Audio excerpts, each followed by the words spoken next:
inside every sector. But when it comes to them, they send you. Try investigate efficiency, right? Go talk to Barrett and Sue. Cause I done fed up, you done fed up, he done fed up, she done fed up, we done fed up, the people fed up. You're hiding corruption inside the cup, look how evil set up. The people fed up. I done fed up of the dirty water, low pressure, want scream and tell somebody. Imagine 1500 US and they're telling me super salary. I done fed up of the unemployment racism and the lie they say one Guyana. Cause when you look with the oil money going, circulate with one set of banner. Cause I done fed up, you done fed up, he done fed up, she done fed up, we done fed up, the people fed up. You're hiding corruption inside the cup, look how evil set up. The people fed up.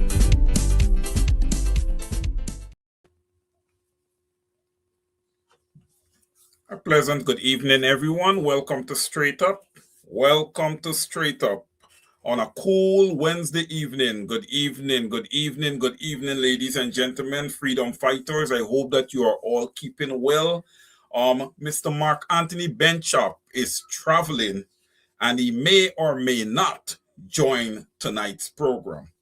Okay, but in the interim, we are going to get started. It's now 8 p.m. sharp here in the US and 10 minutes after 9 sharp in Guyana. Welcome, welcome, welcome to Straight Up. I had to do a slight adjustment. This is not over to you. This is Straight Up. All right. So welcome everyone. Go ahead, like the program, share the live. Again, Mr. Benchop is traveling and he may or may not join us this evening. But in the interim, we're going to go ahead and it's going to be business as usual. So a pleasant good evening to those on the ground in the Cooperative Republic of Guyana, all those across North America, the United States, Canada. Man, we've been dealing with some real freezing weather, man. You know, but hey, we're enduring, okay? Continue to share. Akwesi and I, good to see you. I think I would have seen the Honorable Mr. Brennan Thompson on the live here this evening. Good evening, Brennan. It's good to have you here. All right. So we see what's happening on the ground in Guyana. We are seeing some movement at the parliamentary level. Okay. It was like pulling teeth to get the Speaker of the House to move. But I must say, good work by the entire opposition, because who wasn't writing was out there protesting. You know, everybody was doing something, right? Everyone was doing something. So this is what happens when we work as a team.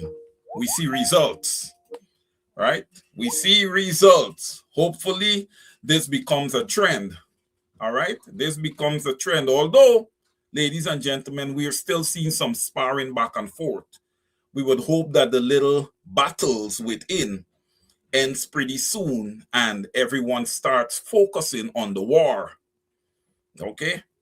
Don't allow the enemy that we're supposed to be fighting in the war to come and infringe and divide and try to conquer. We have to stay focused. We have to stay alert, all parties in the opposition. And I mean all parties in the opposition, because there's no one party in the current opposition that can dethrone the PPP. Okay? The PPP have a live advantage from a financial perspective. All right? They use the state resources, the state apparatus, the finances of the state, okay, to do their campaigns. It is hard to beat that, especially when monies are being handed out. Right? So it will take the entire opposition, a meeting of the minds. Everybody's coming together and working as a collective to be able to dethrone the wicked PPPC. All right? So tentatively set for January 26, 10 a.m. sharp. Okay, there will be a meeting of all non-government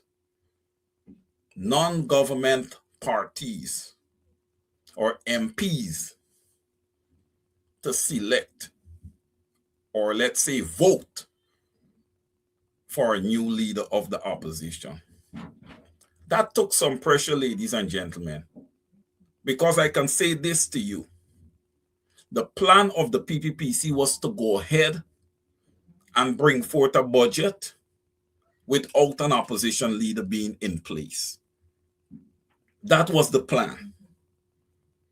All right. Since those ambassadors and the high commissioners and them came out and started speaking up, it sent a message.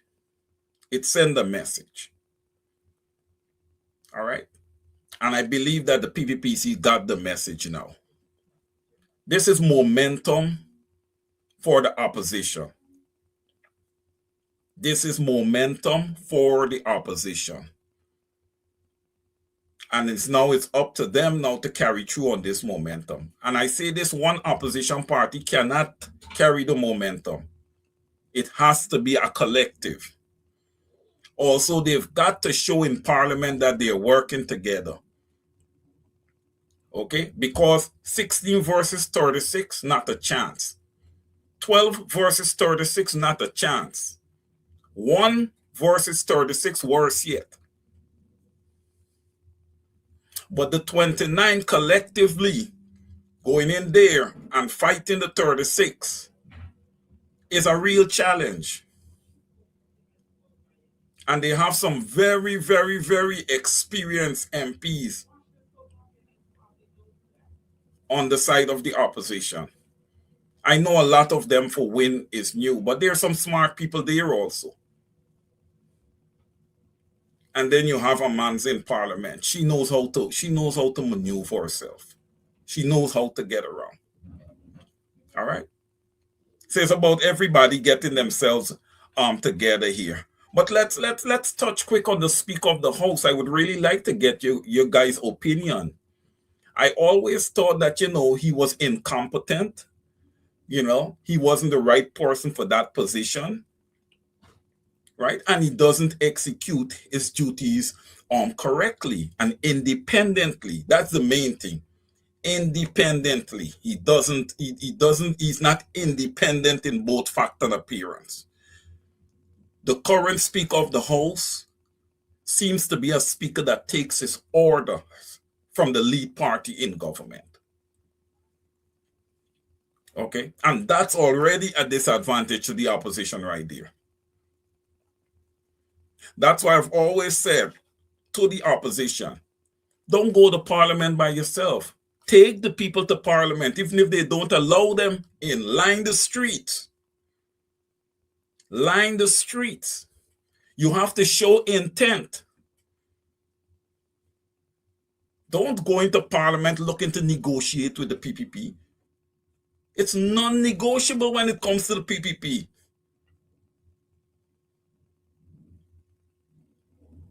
You guys had to fight for Parliament to be convened. And look when they're how convenient that they're convening Parliament at the time when they want to present a budget. So it's only at budget times we're going to be meeting. I believe that Guyana is in such crisis that Parliament should be meeting sometimes twice a month. Because there's a lot of issues to be addressed in Guyana across the board.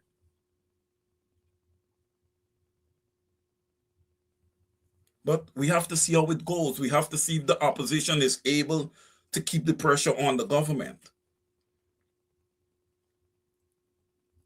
Boots definitely needs to be hitting the ground as a collective. Questions to the opposition. Are you guys going to ever address GCOM? And if so, when? Because the normal thought process is that, we just finished an election in 2025. This is only 2026. But by the time we twist and turn a few times, it's going to be 2030. And then what we're going to do, we're going to rush. There's a lot of work to be done. There's a whole lot of work to be done. The APN, you have 12 MPs. That's way too much work for 12 people. Win has their 16 seats. It's still way too much work. Look, we could put the whole opposition together, 29 MPs. It is too much work. Okay? The opposition got to get back to the grassroots. They got to get back into the villages. They got to use the councillors. You got to start gathering people together. You got to start having these meetings early. When you talk about wanting the Constitution to be respected, you got to get down on the ground. You have to teach the people their constitutional rights. Not everybody knows that. Not everybody knows their rights. Right? You got to remind people. All these parties need to come together and put together, have your individual vision as a party. But you need to have a general vision as an opposition. APNU can have their own vision. WIN can have their own vision. Forward Guyana can have their own vision. Even the other parties that don't have an MP sitting in Parliament can have their own vision.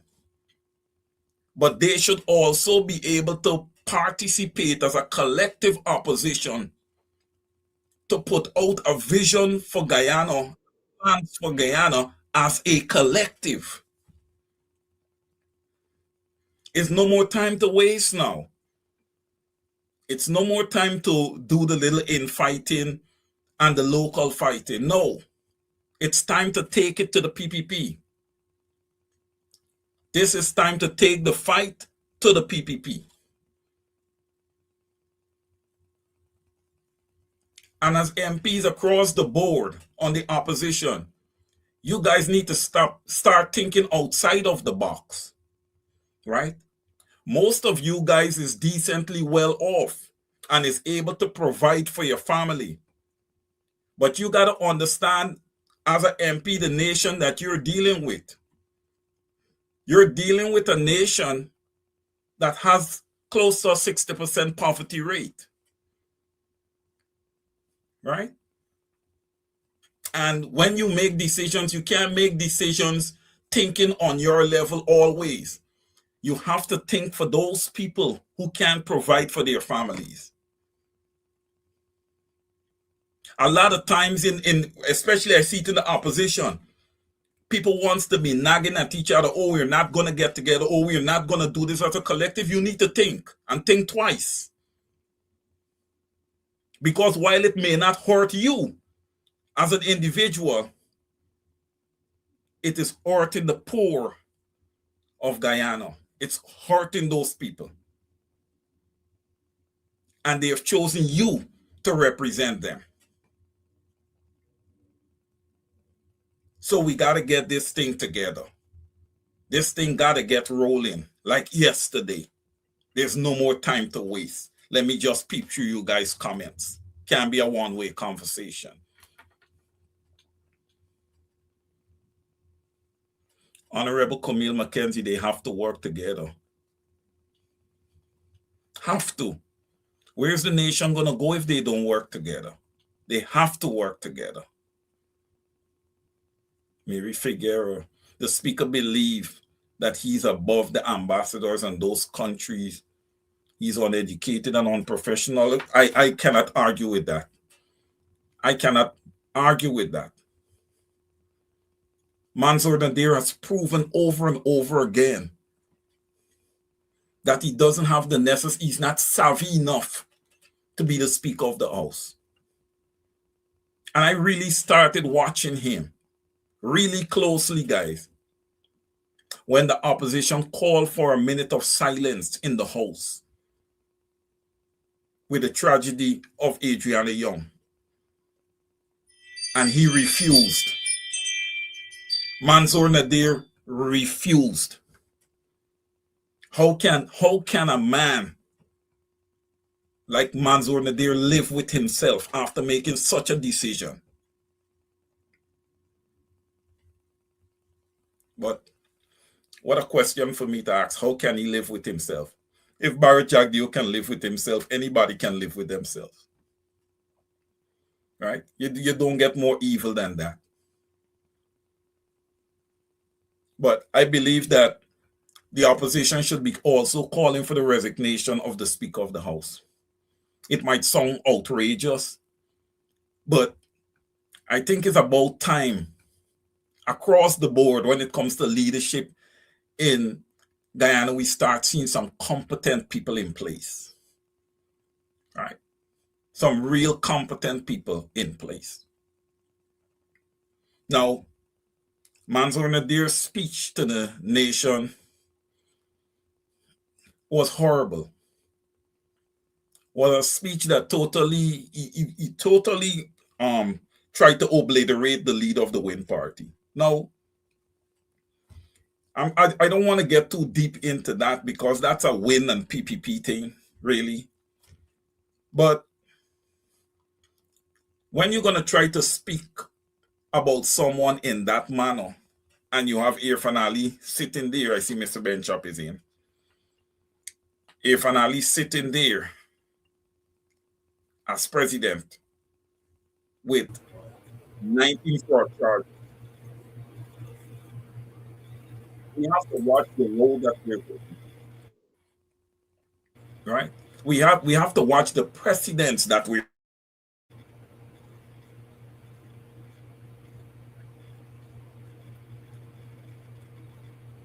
Hello.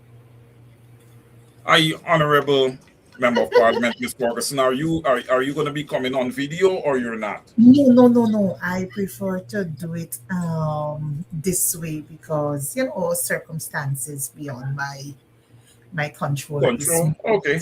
So that's fine. Just bear with me, please. Sure, that's fine. It's a pleasure having you here. Yes, Wayne.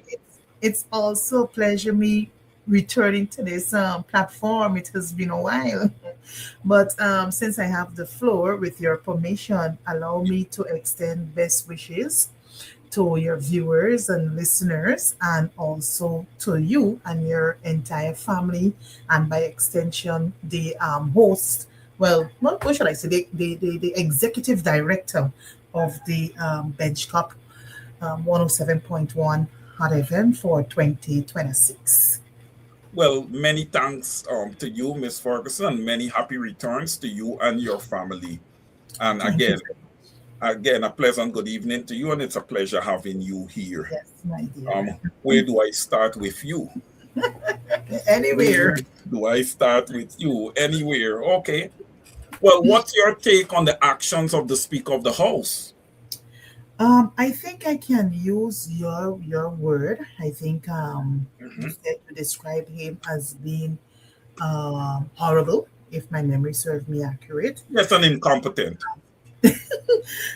It's real unfortunate. The actions of the speaker is one that was very insultive, not only to the Win people, but by extension the Guyanese populace. And when he went to the extent of even including the foreign diplomats, I think it's the U.S. ambassador and I think the Canadian High Commission, that too was kind of, and the British High Commission also. Yeah, it only tells you the nature of the People's Progressive Party Civic. If they gotta go to the extreme of embarrassing the entire country, they don't care what they do. And for me, what his actions show last night took me back to, I think it might have been July of 2014, when Priya Malik-Chan, I think she was acting, if my memory serves me accurate, foreign minister, and in the company of guilty share at former ambassador of the United States of America, who was serving here at that time, Mr. Brent Hart. You would have seen because the man spoke about local democracy, because I think, remember during that time, the APNU, under the leadership of Mr. Granger, we were having protest actions every Tuesday outside of office of the president, calling on the Donald Romita government to set the date, since he would have promised that the nation will go, or local area authorities will go to the local government elections after the 2011 elections of November 28th. So with him not setting a date, we went out there every Tuesday clamoring and calling for a date to be set. And I think at the occasion of July 4th, I think it's Independence Day of America for America. So Mm-hmm.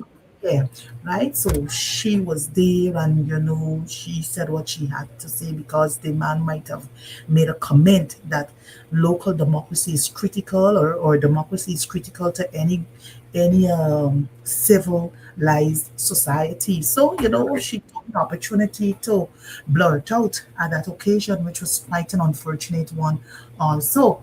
So I repeat by saying it only shows and tells us who the nature of the People's Progressive Party Civic. So, Manzuna there, no exception. But Miss Ferguson, I Mhm. heard you use the word blurted out, but let me help the audience a little bit here. Audience Priya Manichan was very vile. Okay, she was very disrespectful to Mr. Hart. Very, very disrespectful. And somebody of that nature should not be sitting in parliament, to be honest. Mhm. Mhm. Okay, she was Yep. horrible, despicable her behavior. Yep. Okay, despicable. Yep. Yep. Miss Ferguson, we talk about you talk of democracy. Mhm. Okay, you talk Yes. of democracy.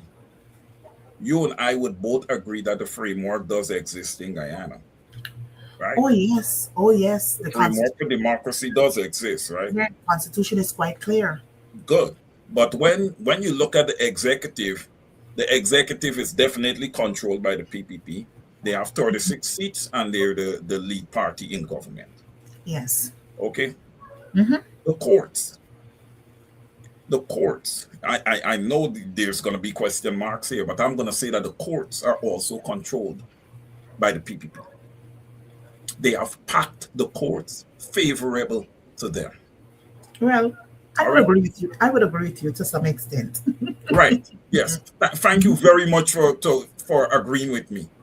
Mhm. Thank you. And then the parliament, of course, they hold the 36 seats. So they control the parliament. Mhm. The problem that I really have, the fundamental issue I really have here is why it is. All right, we understand that we have a part-time parliament. But are you saying that our parliament is just gonna meet 12 times for the year? With all the issues we got in Guyana, we don't even have a public accounts committee in place yet. Well, none of the established Committees are in committees place. have been in place as yet, and which again, it's quite unfortunate. But what I can say, this is the PPP believe that majority, well, democracy is all about majority rule, but then Right. again, with minority, people might have people elected, went to the polls and elected the people to serve them, whether as MPs or whatever the case may be. But you have we have so much issues in this country, and you would recall in the last parliament, the 12th parliament, I Mhm. think we might have, in between 365 days in a year, I think we had just, um, I think it's under 110 sittings of the National Assembly. They are on record, um, Wayne, saying that, well, look, we have a robust legislative agenda, but still yet you were calling parliament sporadically, and in most cases, parliament was being called whenever they want monies or whenever Mhm. they want to rush a bill for their own purposes, right? So for me, with what I observe in the 12th Parliament, believe you me, I don't have a spell, I don't have a crystal ball, but I believe, sensing from all that I've seen thus far, is that this 13th Parliament, it will be a tough one.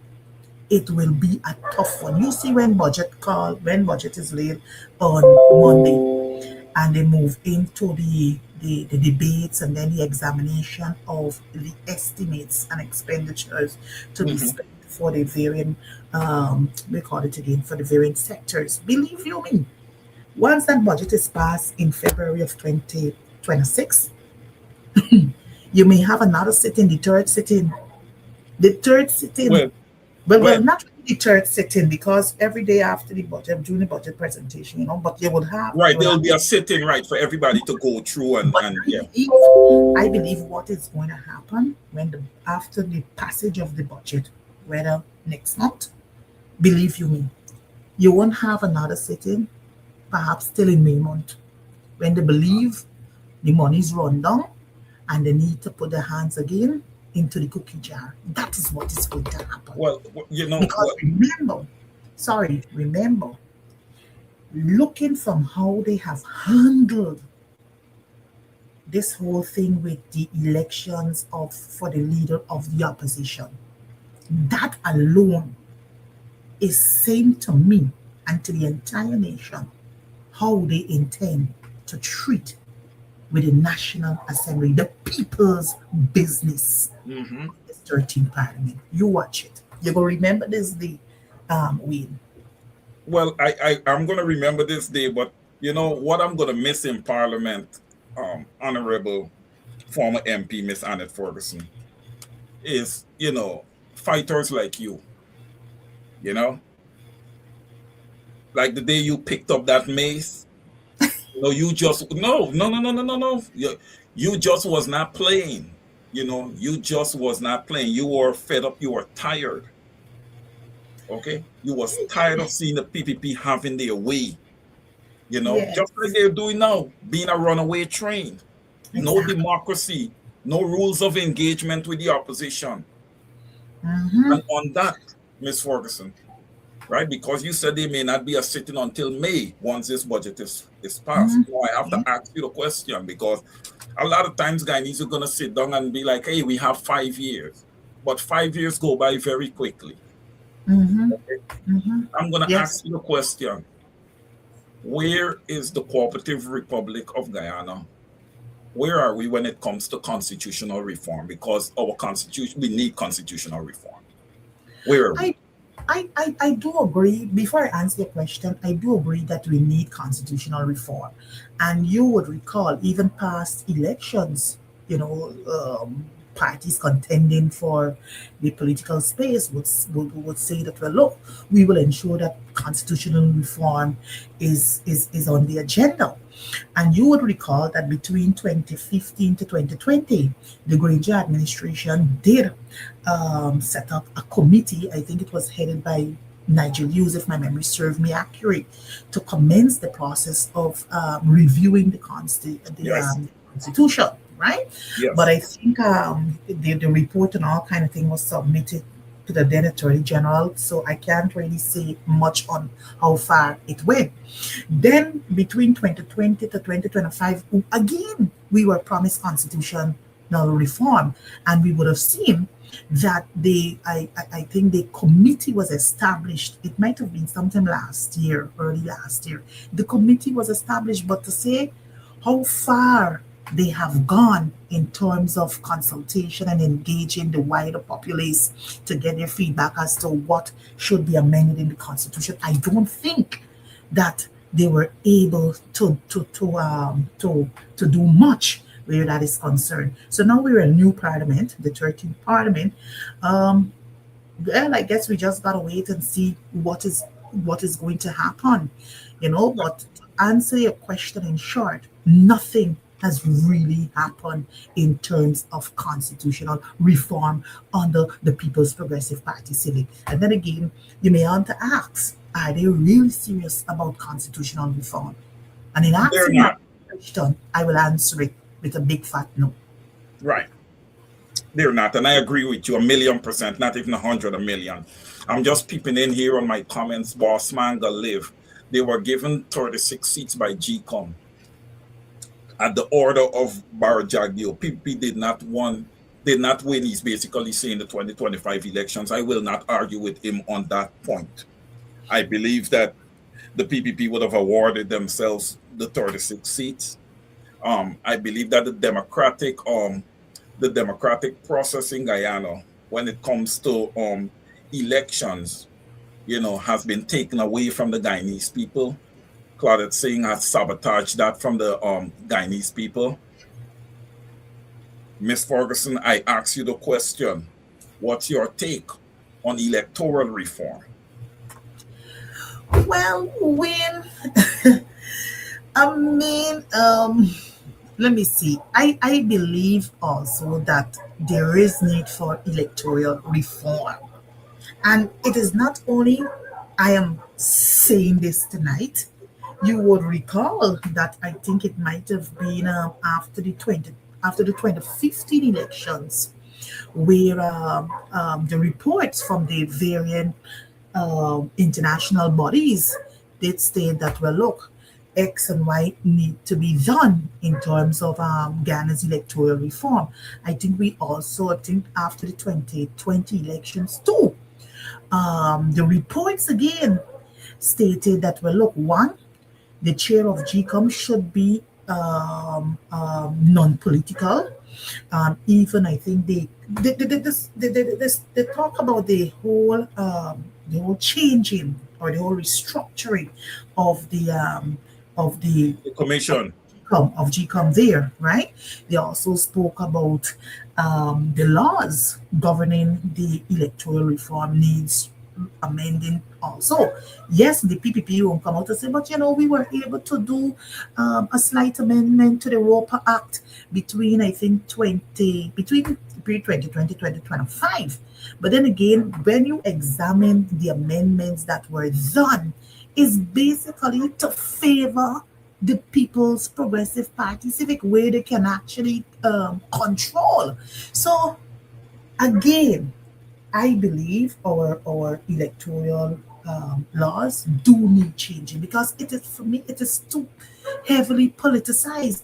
And if you really want to see true democracy, we got to start with the electoral laws. And not only the electoral laws, don't forget, even if you want to see true democracy, we also got to start with a clean voters list. Of course. Even of course. Because the reports from the various international agencies spoke to the issue of a clean voters list, because the voters list is problematic, right? It is heavily padded. And if we really want to see free and fair elections, that is what we need. But it is the PPP that we're dealing with, and you see exactly they're having their way, because I believe a lot of advocacy gotta be done in terms of holding them accountable. Street protest is one that would really shake them. Right? I appreciate, Miss Ferguson. Let just take a pin there quickly. I appreciate the fact that you've just said street protest. I appreciate that fact.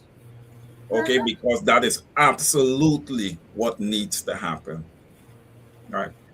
I personally would have expected that PPP supporters would turn to their party and say to them, hey, you have to govern for the entire nation.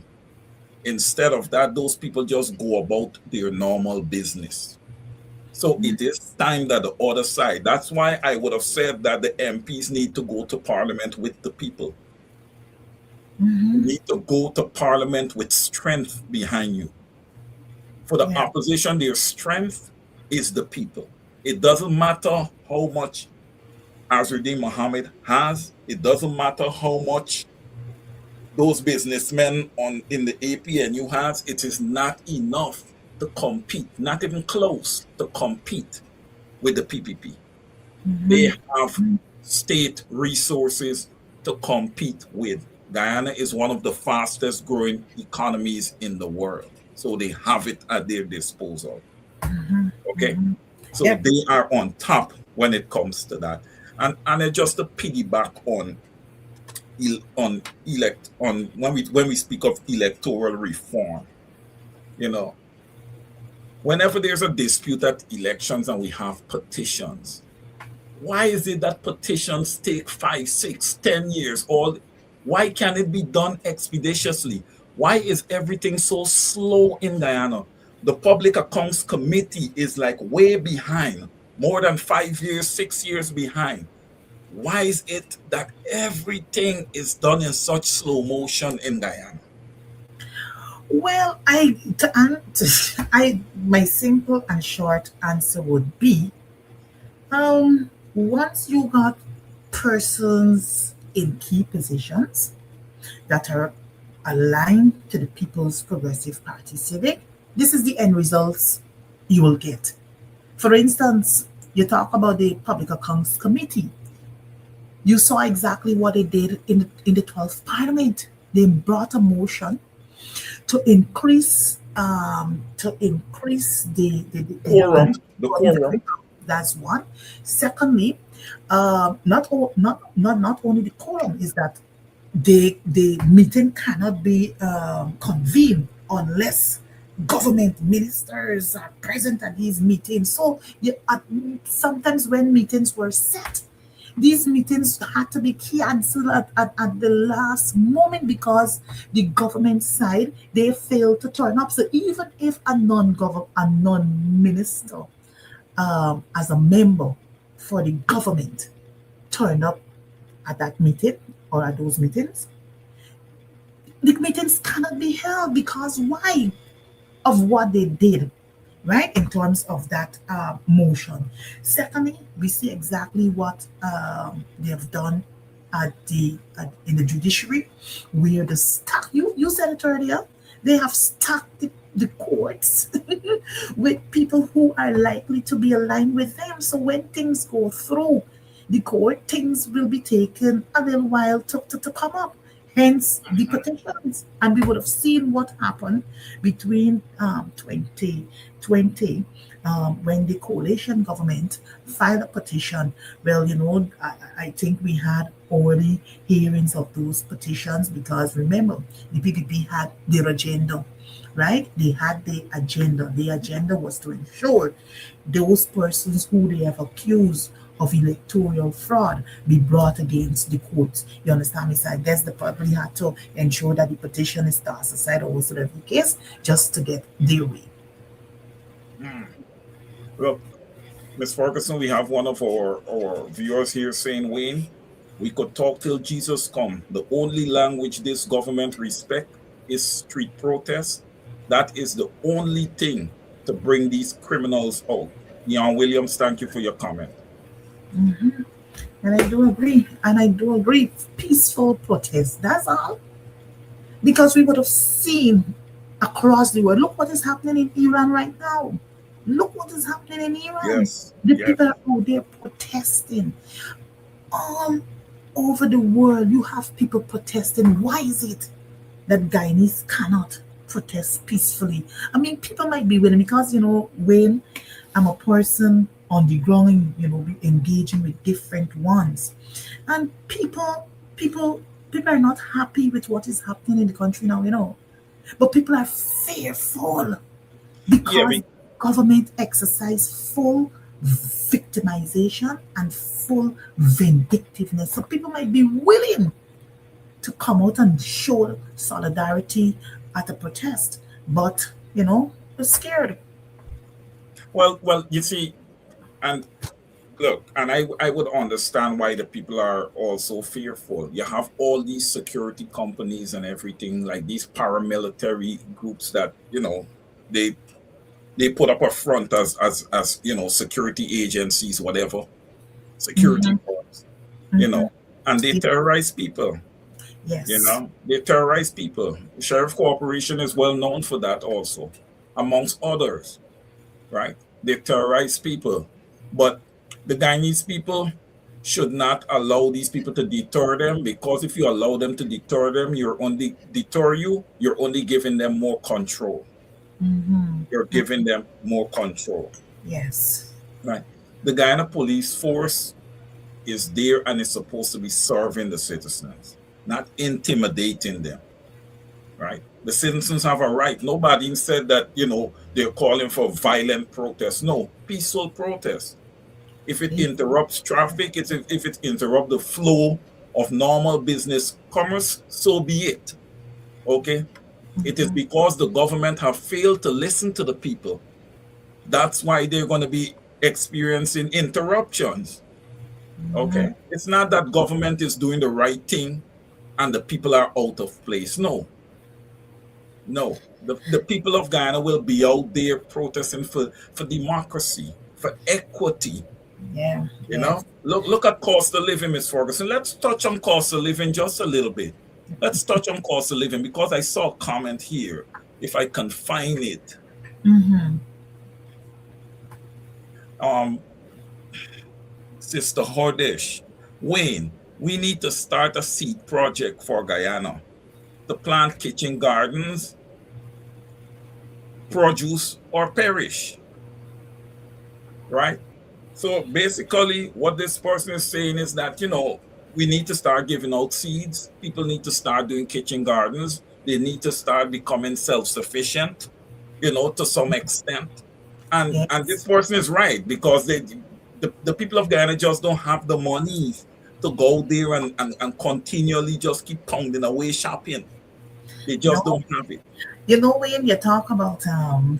the high costs of living, Yes. and, as a housewife, I can tell you things have been really, really, really, really tough in the markets. You wouldn't believe. I haven't gone to the market for the last um, 2 weeks or a week and a half thereabout because I'm dealing with my own issue here at home, right? But outside of that, I know leading up to Christmas, prices. I must be honest here. Prices did not increase because you know why? Remember the public servants and the other categories of employees, sorry, they did not receive any we call it an increase.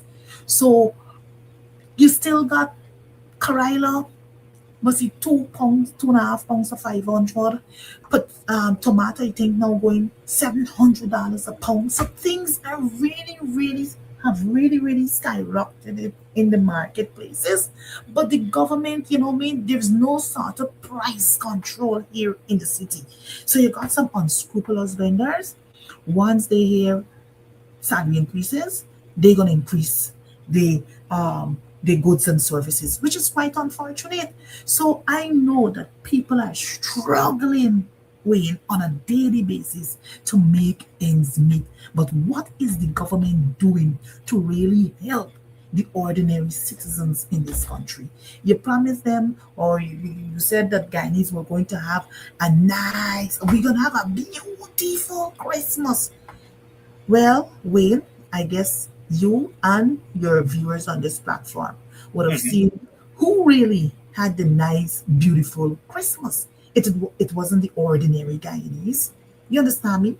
It wasn't the ordinary Guyanese. So people found it real, real, real, real challenging for last year. And even since this year's start, people are even finding it difficult, as I said before, to make ends meet. So we're in a bad state in this country, and we're the fastest growing economy, according to them. Yeah, According well, it's to the fastest growing economy, but then again, when you come here, fastest in what? Bridges, roads, hotels. Those where the monies are being spent. So the monies are not being spent on the ordinary people to see how best we can address their day-to-day well-being. well, Miss Ferguson, I would say some of the money is being spent on bridges and hotels because within all those projects there is corruption. So all the monies are not going to those projects. I can assure you that, and I'm going to ask you a very critical question right now. Please don't leave with your mouth open. I know I can't see you, but Miss Ferguson, may I ask, being being a former minister of housing, where is your apartment buildings and all your properties that you would have amassed in that time? Where are Me, they? Because as far as I know, you have one house, but you can tell me if where is all your apartment buildings amongst other things. boy, boy, I am not as fortunate as these people. So apartment buildings for listening on them things, boy. Because, and I want to make it clear here, to your viewers and listeners. I served when I became a minister. I served in the Ministry of Public Infrastructure, Sure. Okay. right? For close to 4 years, and the remaining or 3 years. And I only went to housing from April of 2019, and by March of 2020, we went to an elections. So I just had a small window space, boy. But in that small window space, Ferguson was transparent. Ferguson was honest in everything that I did, right? Thank you.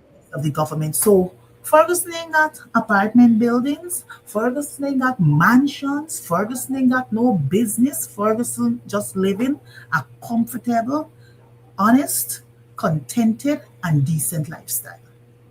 All right. I'm not gonna put you under pressure to answer the next question that I had, because I was gonna ask you, if at during your time being there, if that salary is good enough to amass that amount of wealth in such a short period of time. But being an accountant, I know that the salary is not even close to being enough. So I'm not even going to ask the question, because it will be but even if you had asked the question, I could answer the question. Yes. Go ahead, Because Ms. Ferguson. under the coalition government, a junior minister's salary was 695,000. Didn't even touch 700,000.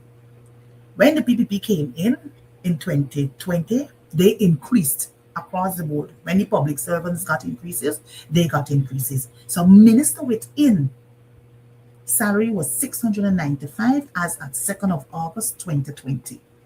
So I think a minister within salary now under the People's Progressive Party Civic might be $1 million.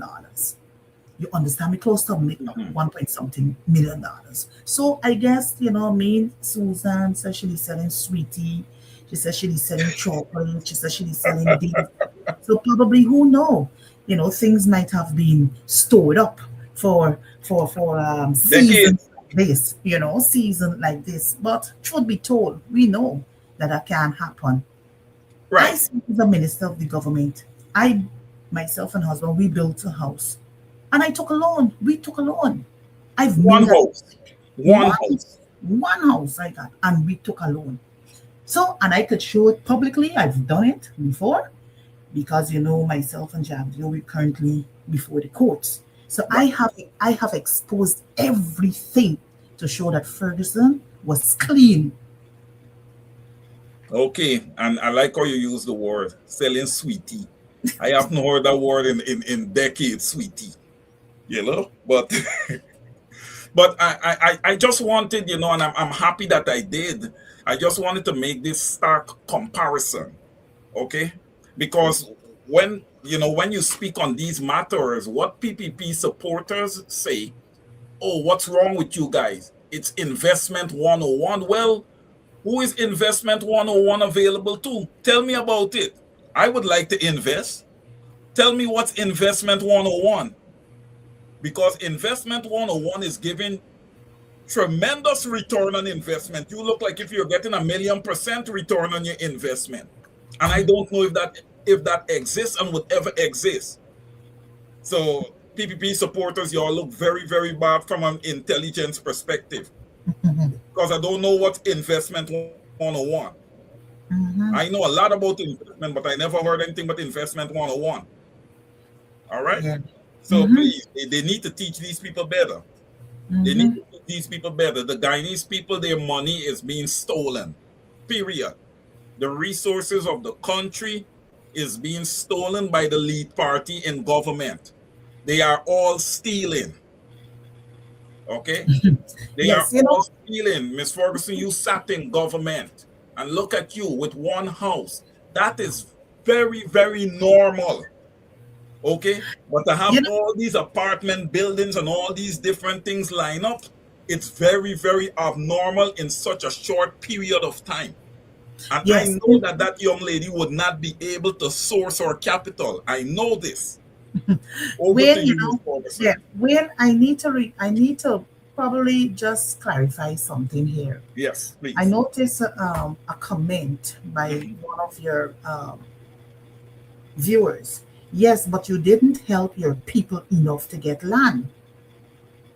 right? Okay, fair. All right, You let's. know, I mean, as I said before, it seems as though people don't understand. I served as a minister within the Ministry of Communities between 2020, 2019 April and 29 and to 2020. And let me say what I did in that short period of time. I distributed lands that we had available in Prospect. I distributed lands in LBI. I distributed lands, experiment on in the west, on the west coast of Barbados. Yes, I distributed lands in number 75 in region number 6. Edinburgh Village, I think Williamsburg in region number 6. So don't come to say that Ferguson or the coalition government never distributed land. We distributed what we had. Right. We And distributed what we had. And in order for housing, because some people believe that housing, the Ministry of Housing got a whole set of lands stored up somewhere.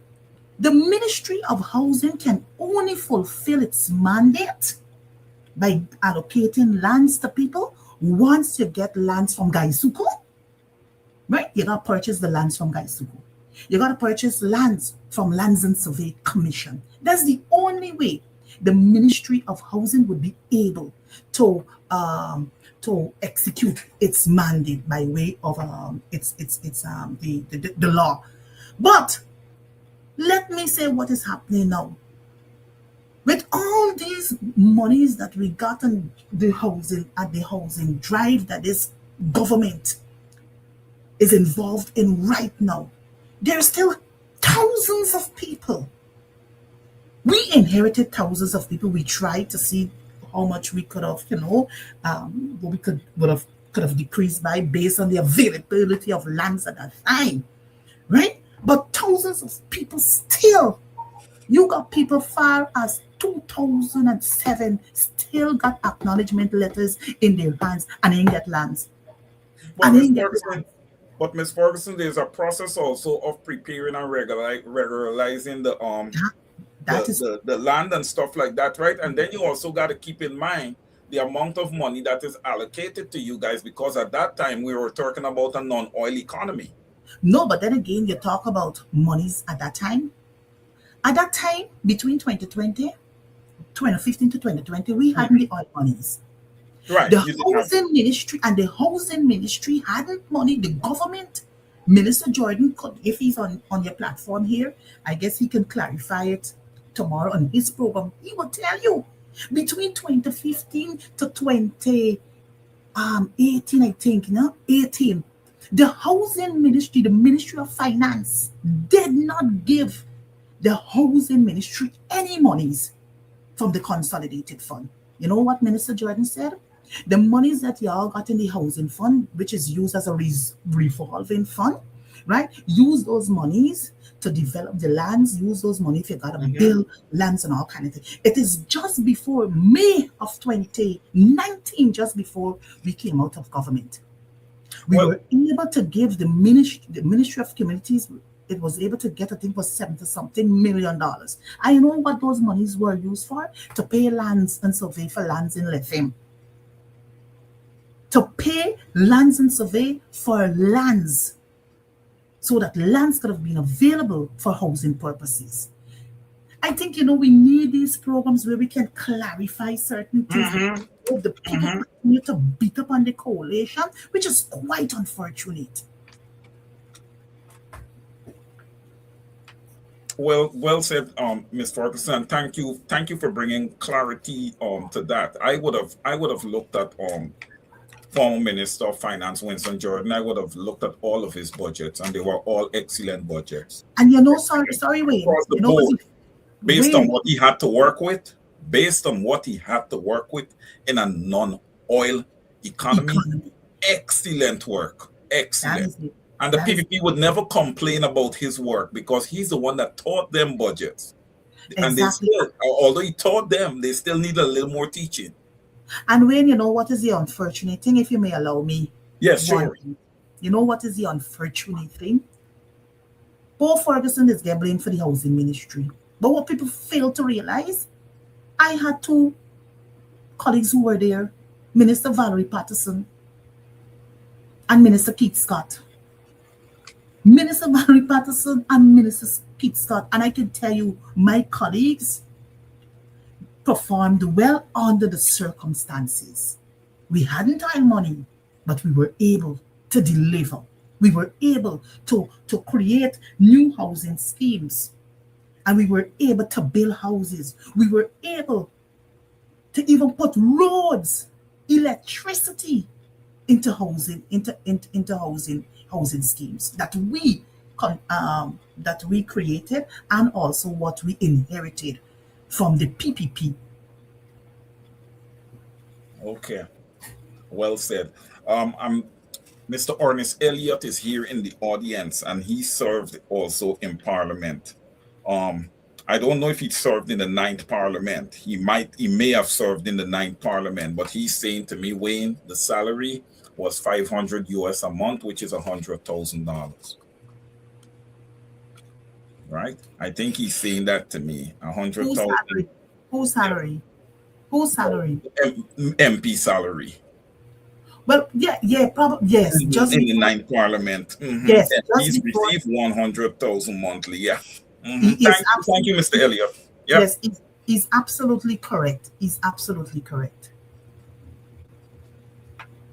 So, look, when we look across the board, I also believe if the Guyanese people want, that good top-notch service that I believe they deserve, there's a lot of things that need to change from a salary perspective also. President, Prime Minister, vice presidents, all of these people, they are all high-level public servants. I believe that there is too much of a gap between the high-level public servant and the normal public servant. The gap to me is too wide. Yes, that is why, Wayne, if you can recall, between 2015 and 2020, when the coalition had increases in the minister's salary, the junior ministers, I as a junior minister, we only got 19%, not 50% as Jagdo would normally tout. You had different bands because we had different levels of ministers. You had senior ministers, you had junior ministers, you had vice president, right? So what happened is that they review the salary, because remember, under the People's Progressive Party Civic, they hadn't ministers within and vice presidents and senior ministers. You understand me? So everybody was getting a flat salary under the People's Progressive Party. So when we came in and the salaries of ministers were adjusted, right? We never benefited in 2016, 17, 18, and 19 from a salary increase.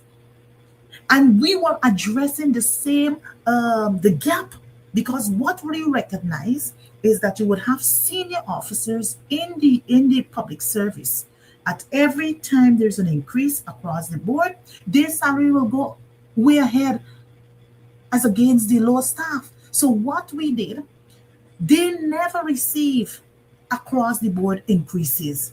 These were done either by a 1% based on how your salary fall. In more band with your salary fall. So at the lower end, those workers would have gotten the higher increases in salaries. That is what the coalition government did, because we were working towards bridging the gap between the high increases as against those who were receiving low salaries.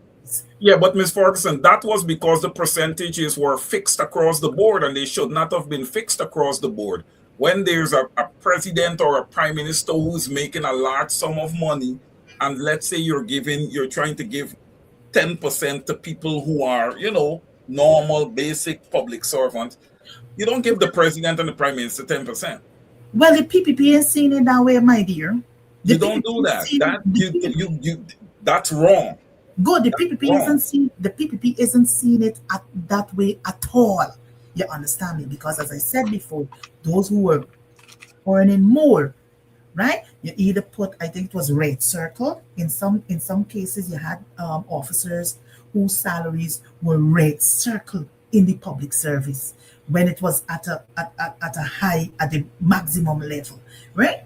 So you work towards increasing the lower categories of officers in the public service to bring them up, and that is what the coalition was doing.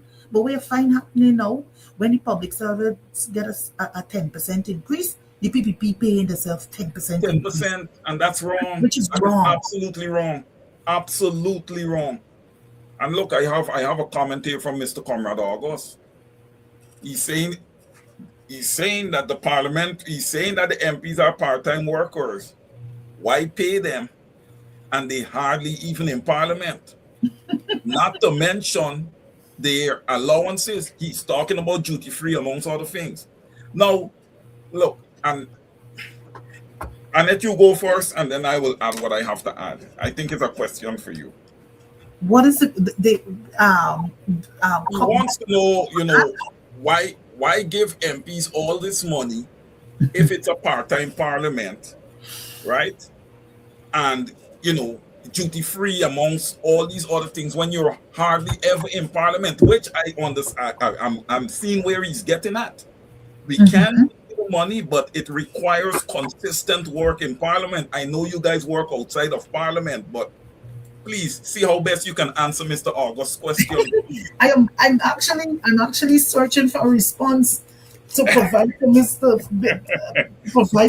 August, because I mean, it has been, MPs have been getting whether stipend or a salary, I think since post independence Guyana. So I think the only way I can answer is I guess this arrangement came into place because it is sacrifices, and then the stipend that you receive or the salaries that you receive, you're able to help out persons within your constituency, probably send a child to school, probably buy a laptop for somebody and all manner of things. So that the stipend that we receive is basically to help our people within our constituencies.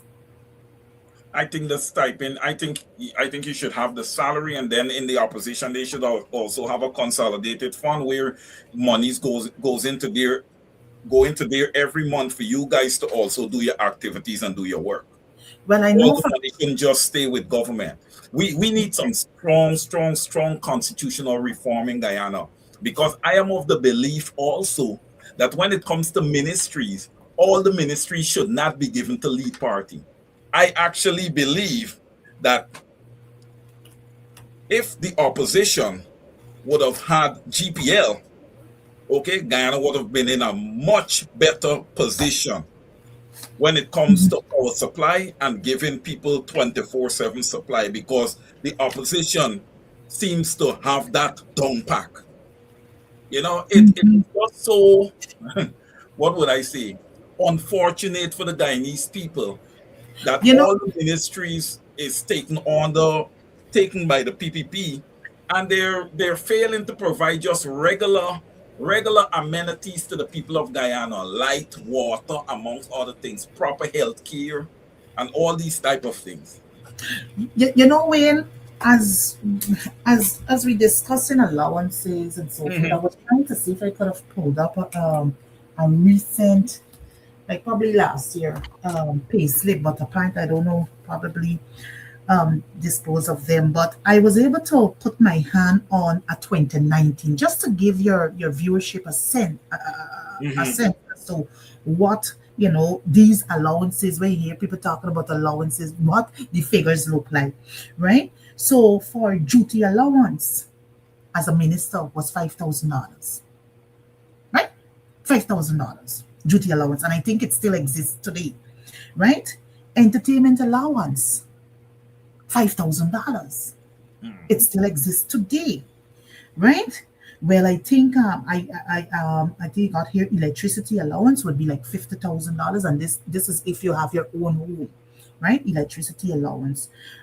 Then you got here telephone allowance is $10,000. Then you got the PC, I think is the parliamentary committee allowance, is $30,000, right?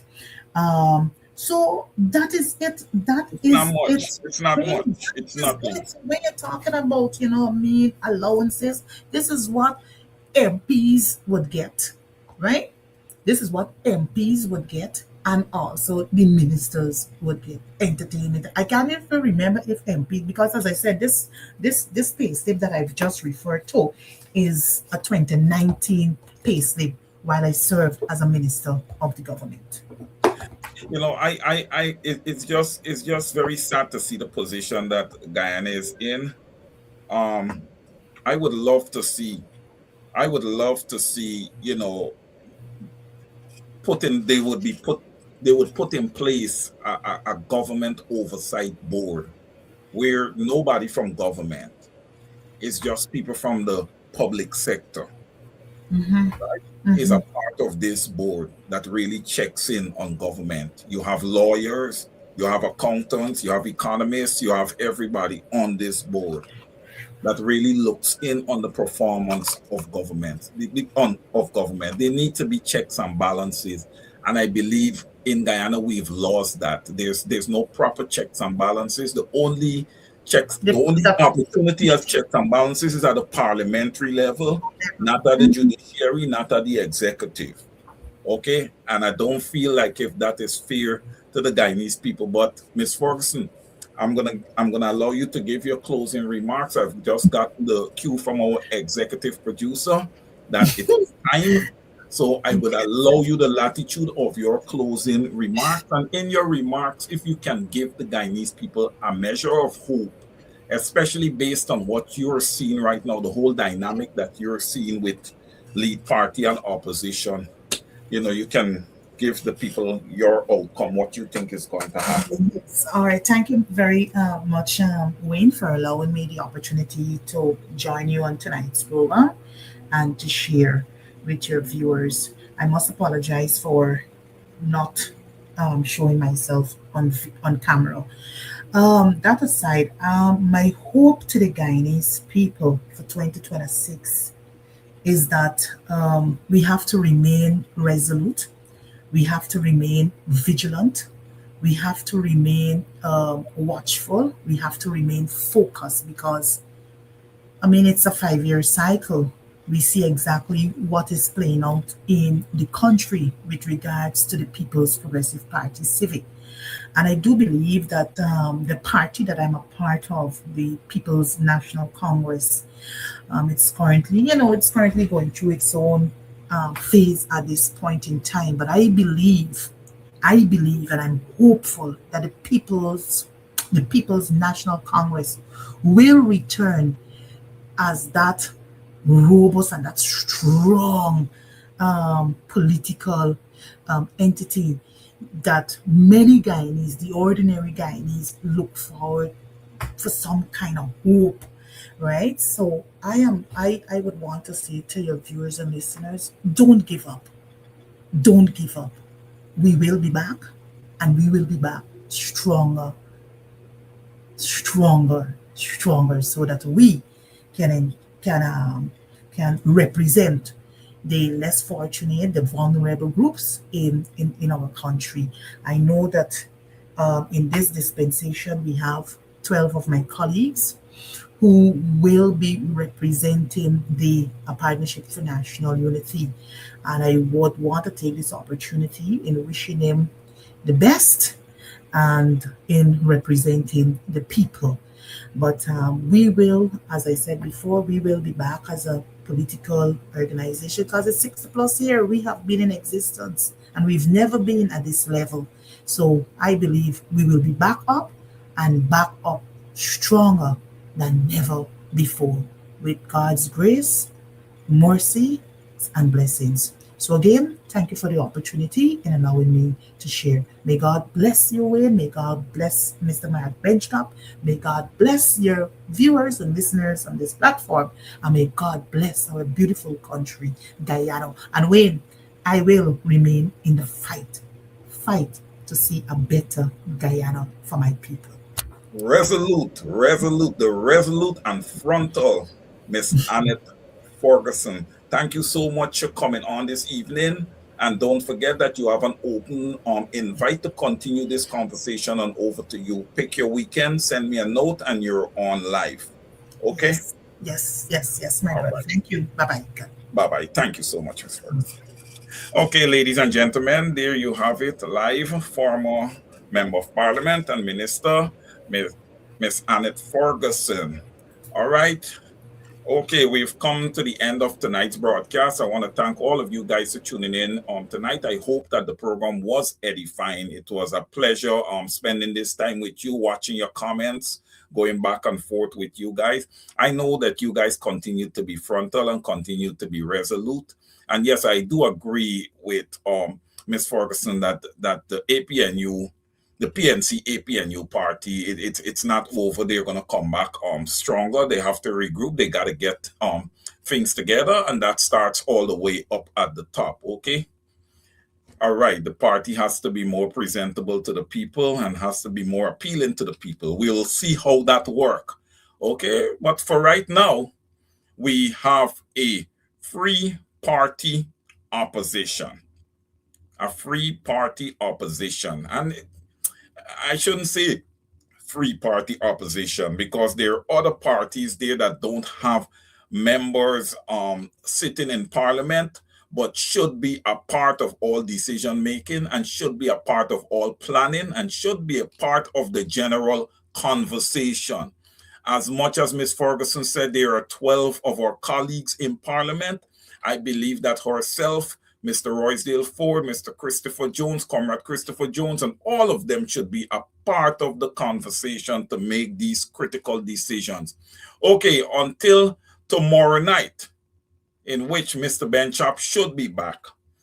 I say I love you guys. Thank you for tuning in. See you when I see you next Saturday. Good night, guys. Good night.